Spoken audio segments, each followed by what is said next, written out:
Peace and love, everybody. It's your boy, Cortland Kalani Yale, back at it with another lesson. And today we're going to be addressing patents and inventions. Now, as a brother who has done a little bit, with patents and inventions myself as a U.S. citizen, I've learned a lot along the process. And, today I'm going to teach you all the private way of patenting your inventions and your intellectual property. Because I changed how I would like to do it because, I'm not going to teach you all the public way because, as we're not U.S. citizens no more, and we ain't preaching that and we ain't teaching that. So basically, man, when you're a U.S. citizen patenting your ideas through their corporate system, you're really just giving your ideas and all your intellectual property away to them in shadow property. If you were, if you were wise, you would do things yourself through your own nation. Today we're going to talk about all of that. So, let's get into it and let's get started. First and foremost, what is a patent? A patent is a set of exclusive rights granted by a sovereign state, all right, or intergovernmental organization to an inventor or assignee for a limited period of time in exchange for detailed public disclosure of an invention. Let's read that again. It's very important. A patent is a set of exclusive rights, granted by a sovereign state, okay? A sovereign state or intergovernmental organization to an inventor or assignee for a limited period of time in exchange for detailed public disclosure of an invention. All right? What's very important about that is the sovereign state, all right? Because, we can't create our own nation state. And if you understand, you'll move through that instead of trying to move through the corporate U.S. system, trying to get protection from them as shadow property. Moving along, a patent may include many claims, each of which defines a specific property right. As far as how it works, how it functions, all of this can be patented. An invention is a unique or novel device, method, composition, or process. It has to be something that's not currently in the market right now. And, we all know there's not too many things that's new under the sun. But, if you can give things a new twist, or you can add on or take away this, or, for me, just creating ideas and inventing was really kind of taking products and ideas that were already created and just integrating them with each other to create new things, and that's just a little gem that you can kind of put together and do for yourself. Moving along. You must create an unincorporated religious assembly trust. And I say an unincorporated religious assembly trust because it's important that you operate as a nation, a non-profit nation. That's what a religious assembly is. You know what I'm saying? Basically, it's like a non-for-profit, almost like a religious church. But in this religious church, in this unincorporated religious assembly, this is for your nation. This is for your religion, how you all want to, set the bylaws to your life, how your trust wants to be operated, how your nation is controlled. Anyway, you need to create a nation for your ideas and your trust, so that you can put your ideas inside of your trust, okay? And you can keep them safe and keep them protected outside of the U.S. jurisdiction. Okay, you're going to put it in the 9A trust, no different than all the other stuff we've been talking about and all the other lessons about trust and setting them up and doing all the other kind of good stuff. If you want to, you can actually go and get the Unincorporated Religious Assembly Trust webinar that we have on the website. And that explains everything on how to get that trust, how to set it up. We break it down step by step and walk you right through the process of getting a unincorporated religious assembly trust. So therefore, I'm going to save my energy and I'm not going to waste all my time doing it on this platform. Because if you really want to get it, you'll go on the other platform and get it from the webinar. So anyway, moving along. We can patent things either as a public shadow or as a private national, okay, or a private citizen for state citizens. We will discuss doing things private the secure way. Before you can patent anything, you need to create your own sovereign nation through a private trust, which we already discussed, okay? And we'll be including some trust documents in this lesson so that therefore you can go ahead and just fill them out and keep it moving. View our unincorporated religious trust assembly package webinar on iSelf Law and master.com to get the exact blueprint on a non-for-profit, unincorporated religious trust. And you will create your own nation, in a sense, by drafting an IRS SS4 document and creating a foreign 9(8) trust just for your future invention ideas. Okay? Like I said, you can create trusts for many different things. You can create 100 different trusts, but the thing is, it's about keeping things in separate entities so that, none of them have liability to each other. Always keep things separate. That's what I like to do. I don't mix any of my entities all together. Like, I don't mix my ideas with all my other properties, my car, none of that. You don't mix none of that together, because if one of them goes down, then you don't want all your property to be pulled down with that one trust. Keep everything separated in multiple different trusts. Moving along. To obtain a patent, first, you need to make sure your invention qualifies for a patent by doing a patent search. And you can do that right on Google, y'all. It's simple. Stupid simple, actually. And you can go in there and just take 5 minutes. Just put in, what kind of patent that you're trying to do, or, try to, find some type of description, something similar to what you're trying to do, and maybe something is already out there, and maybe something isn't. And if something is out there already, then you take what they have and you remix it and, add on or take away from, very simple. Be able to describe all aspects of your invention in great drawing or detail. And you can do this by logging on sites like Fiverr.com and getting people to write you an abstract description. That's what it's called. And a detailed description of, what you're trying to do. A fifth grader should be able to look at your idea and be able to understand it because you broke it down so simply. Okay? Good. Document the specific time and dates you started working on your project. That's very important. And at the top right of all of your papers, you can put, a document number, date, all of that good stuff. Because when it comes to asserting your patent, for legal purposes, if someone ever tried to steal it, you need to have proof that you had time, date, and everything of when you first started working on this project to say that, yeah, I was doing this before you. Okay.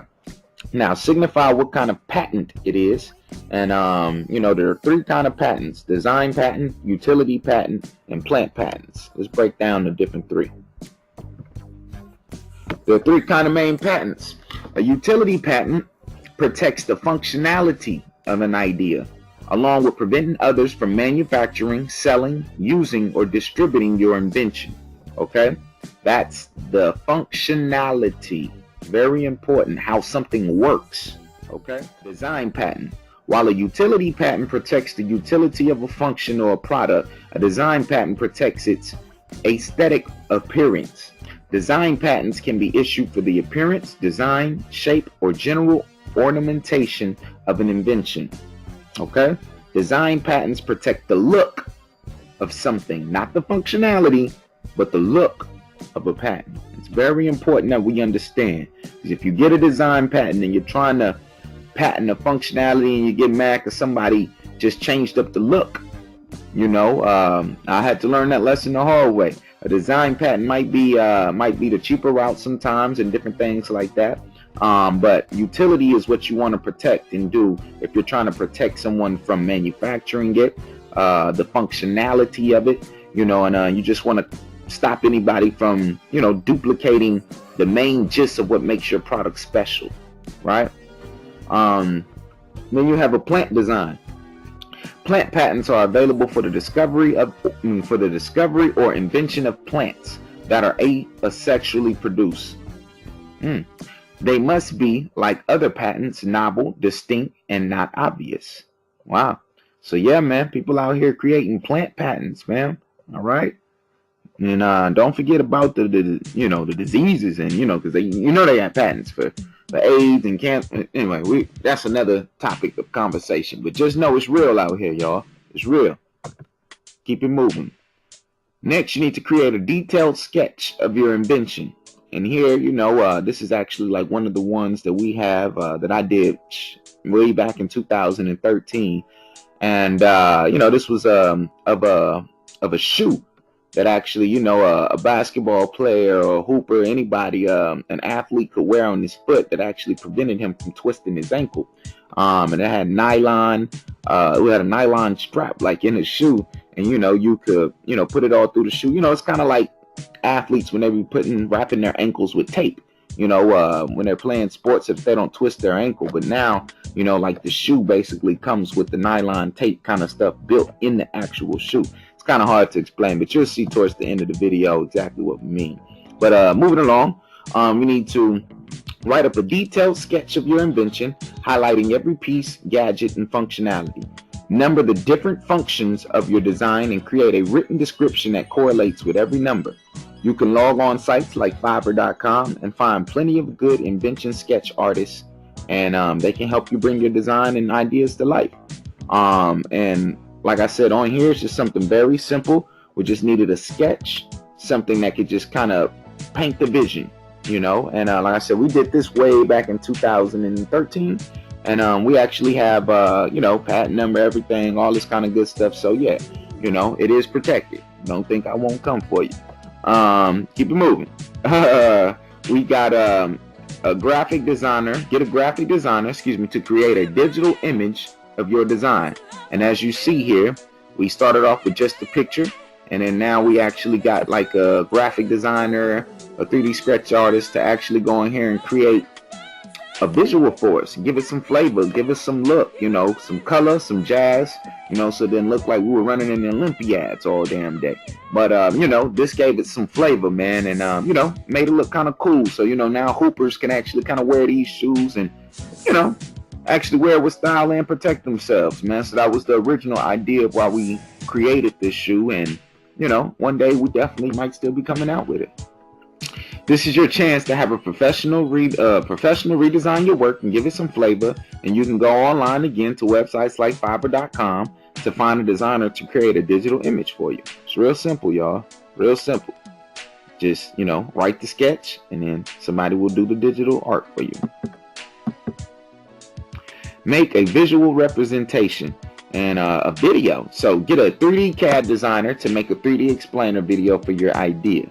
Make sure to clearly explain the functionality, make it fashionable and presentable, and so that it can be shown to investors to help you raise funds to bring your product into fruition. All right, and we're gonna watch a little video here just to kind of show you real quick.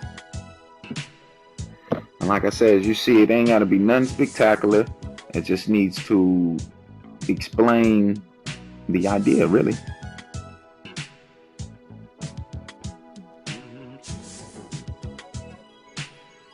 As you see, it shows how the straps work and maneuver.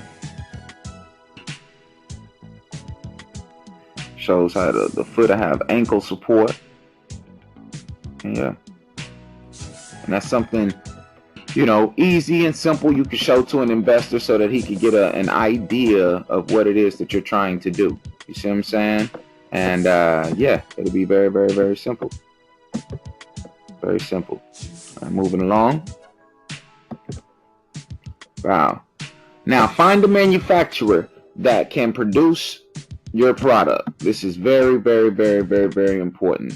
And you do this by logging on sites like Alibaba.com to find wholesalers all across the world. So I'm gonna go ahead and just pull up an example of how we could do this and, you know, how it will work. So type in Alibaba.com, you know, pull up their website.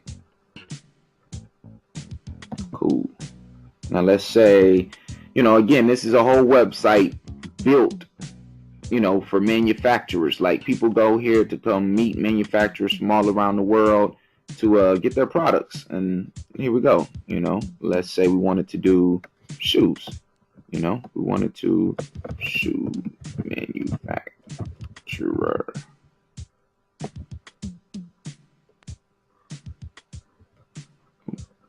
So I have products right here.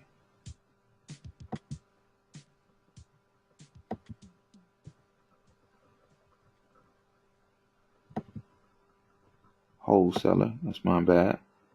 No, only one wholesaler. Let's see. Supplier. Wow. Shoe manufacturer. Now let's see what happens. Boom.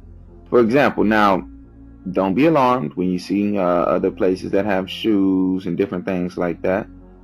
They have their own designs and they might not be cool or fresh like yours, but that doesn't matter. All you want to do is find a good supplier, and they gotta have a good um, a good gold supplier rate. Like they gotta be a gold supplier. If it doesn't say that they're a gold supplier, I wouldn't even mess with them, and it's not safe, and they haven't been checked or vetted by Alibaba yet. So they have to be a gold plus supplier, and the best ones to go with are the ones that have been suppliers for a couple of years.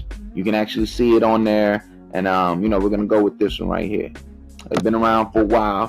They got all of their certifications, and so basically, you can just go on these people's sites, and they tell you about them, their company, their products, water shoes. These are just, and again, you'll find examples of all different shoes and products that a lot of these companies already make. But at the end of the day, you're not going there to get, to buy their shoes. Of course, you're just wanting them to make your product. So what you would do is, y'all can go on here at your own time and actually look at all the different shoes and stuff. But yeah, you'll just, you'll contact them. And you see they got a few shoes on here that they've made. But yeah, they can make anything out of scratch, man. So anyway, usually you can go to the contact section. They'll always give you the contacts and how to reach these people. You can contact the supplier right there by leaving them a message, sending an inquiry. Or, a lot of times they already have it set up to where, they actually have an instant messenger, and you can log on Alibaba and actually, download the instant messenger or chat live, right over the internet. And it's just real simple, just like that. And you just sign in, and you just put your information in, and you can go straight to talking to these people with live chats, man. And it's really just that simple. It's not anything complicated. Get you a good supplier, talk to them, do some samples, do some things like that, and roll, man, and you good. All right, so you can use the site's instant message program to talk directly to the suppliers. You just need to sign an NDA, a non-disclosure agreement, which you can find them online. Just a simple Google search and get a template. You just need to sign an NDA and send them over your design work files. And the NDA is so that they have to keep your files and things secret between you and them. After they analyze your 3D images and videos, they'll be able to give you an estimate price and timesheet. And they'll also be able to give you like a sample fee, a mold fee. We call it a mold because they're going to make a mold of your product and give you a sample. And from there, they'll be able to tell you exactly how much this is going to cost, why it's going to cost you this, and all of this. They're going to tell you everything about your exact mold to make a prototype. Then, once you pay for your prototype, you take your prototype, shop it around, and try to get purchase orders from stores who have interest. Because a purchase order is basically like a promise. And basically saying like, yo, if you can go and get the products, and you go and pay for them, then, we'll actually sell them. You just got to bring them to us and we'll sell them in our stores, and we'll make you the shelf space. Now, usually how purchase orders work, if you bring them the first products and it sells, then the next time around, they'll go ahead and pay you up front for your orders. So the catch is with purchase orders is when you can get multiple stores or companies to say, all right, well, if you get the product, I'll give you space for 20 products in my store and you can put them in here. You know what I'm saying? Like you take all these numbers from stores, these promises, and you take them to an investor, and you say, hey, investor, I got these stores that have promised me if I can get these products and I bring them to them, they're going to put them in their store and actually sell them for me, And the investor will look at that, see how much money you can make, and he'll say, okay, well, I'll fund your purchase orders, right? I'll fund your purchase orders. We'll get your products created. Then we'll put all of those in the stores. You know what I'm saying? And once you sell those, you can turn right back around, break off the investor. And then what's going to happen is if your product was hot, the store is going to pay you up front, and and then that's when, everything else from there is history. If you got a good product, it's going to sell itself. And, they'll just come and continuously order, multiple orders from you. And those manufacturers over there overseas, they can do thousands at a time. All right. So as long as you got the orders and the money, you got manufacturers that can always create it for you. Yeah, it's just real simple. And as you see here, they have the whole process that my manufacturer did to actually break down the whole process of, creating this shoe and bringing it into reality. The prototype. And as you see, yes, people, this is a real shoe. This is something that we really created. We're definitely still working on it. We haven't finalized all the pieces and the parts, but this is just a concept model so that you understand the concept of how it works, and just knowing that it's real. We still got to upgrade some of the materials, make it a little bit better, but for the purpose of this video, I just wanted to show you how you could take something from a sketch and turn it into real life and patent it and put it in your trust and, create it as your creation, man. You're a god out here. Create. Y'all need to learn, man. Create. And I just showed you from start to beginning how to take it from paper to passion to reality. Don't tell me that we can't be gods out here. I'm not trying to hear that. And lastly, securing your invention. In order to secure your idea, you need to put your invention, details, dates, and descriptions of all document information in your trust, backed by a state notary and your nation's coat of arms. For extra security and claims, you can always post the invention section of your trust on public record with your local county and the real properties division. You can draft up your own patent certificate with your name, title, date, and seal. And it's important that you have your patent on public record somewhere. So if anyone steals your idea, you can say you had it documented when it was created as proof, and you can sue them for infringing on your nation. That's literally what somebody did. They stole your idea, and that's an infringement on natural man that's an infringement on natural law, on common law. And I say that because you can't infringe on me and I won't infringe on you, meaning don't steal from me, I won't steal from you. Don't hurt me, I won't hurt you. And basically if someone has stolen your patent from your sovereign nation, then that means someone has infringed on you, right?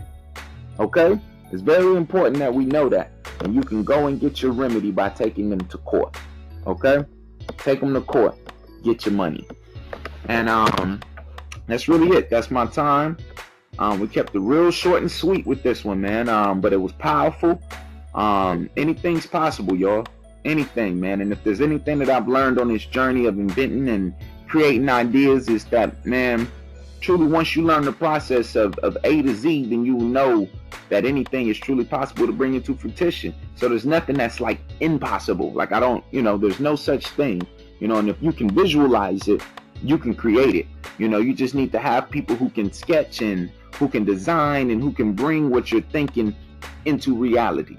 And yeah, man, because truth be told, you never ever really got to be an engineer yourself or nothing. You never have to actually go in and create the things yourself with your own bare hands. Not if you know smart people that can already do those things, So the key to life is really truly learning how to, assign tasks, be smart, and, assign a project and, get a room full of smart people and move the hell out the way. Let smart people be smart. And really, you just kind of manage the fruition of the ideas, man. You know what I'm saying? Like, man, let smart people be smart if that's not what you do, brother or sister. You know what I'm saying? Just learn to work smarter and not harder, and, yeah, man. And believe in yourself. That's my time. I love y'all. I thank you for building with us, and it's a blessing, man. Love, peace, and light. It's your boy, Brother Truth, man. Holla back.